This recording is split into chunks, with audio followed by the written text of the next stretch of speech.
Në ditën ndërkombëtare të luftës kundër korrupsionit, organizata ndërkombëtare Transparency International vlerëson se kjo dukuri ka shënuar rritje në disa fusha në Kosovë, veçanërisht tek partitë politike dhe tek gjyqësori.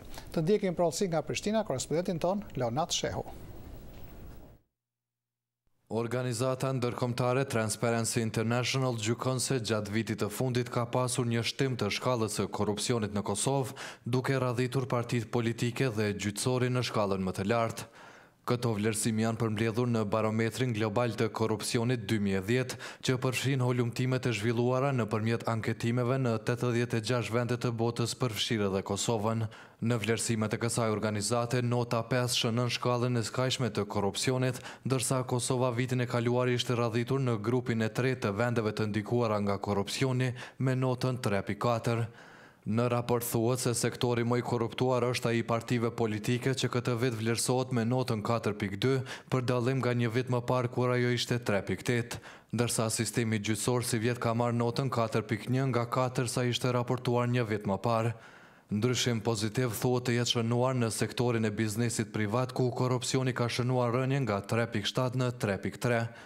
Përfaqësues të mekanizmave të ndryshëm qeveritar e jo qeveritar thanë sot se korrupsioni vazhdon të jetë një nga sfidat kryesore në përpjekjet për vendosjen e sundimit të ligjit në Kosovë. Jetullah Aliu nga Agjencia kundër korrupsionit tha se që nga themelimi i saj në vitin 2007 janë trajtuar 600 informacione për raste të korrupsionit, ndërsa 1/3 e tyre janë përcjellë në prokurori. Përafërsisht rreth 200 raste janë përcjellë në prokuroritë kompetente, duke filluar nga prokuroritë e Qarkut, prokuroritë komunale, prokurorinë speciale të shtetit Kosovës, po ashtu edhe prokuroritë e Oleksit. Ndërkaq Nazmi Mustafa nga Prokuroria e Posaçme e Kosovës thotë se infrastruktura ligjore për luftën kundër korrupsionit nuk është e mjaftueshme. Kosova e ka rregulluar me legjislacion çështjen e luftimit kundër korrupsionit, mirë po në shoqërinë tonë ekzistojnë zvratësira juridike në legjislacion në luftën kundër korrupsionit. Që në të ardhmen, kësaj çështje duhet t'i kushtojmë rëndësi të madhe në nxjerrjen e ligjeve dhe akteve nënligjore apo ndryshimin e plotësimin e ligjeve në fuqi.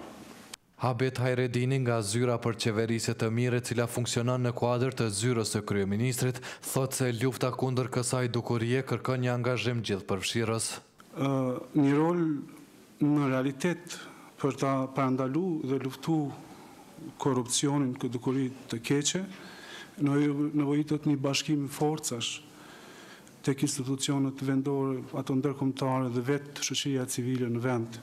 Lufta kundër korrupsionit dhe krimit organizuar janë pjesë e kritereve të përcaktuara për përfshirjen e Kosovës në proceset integruese evropiane, krahas hapave tjerë për sigurimin e qëndrueshmërisë politike në vend.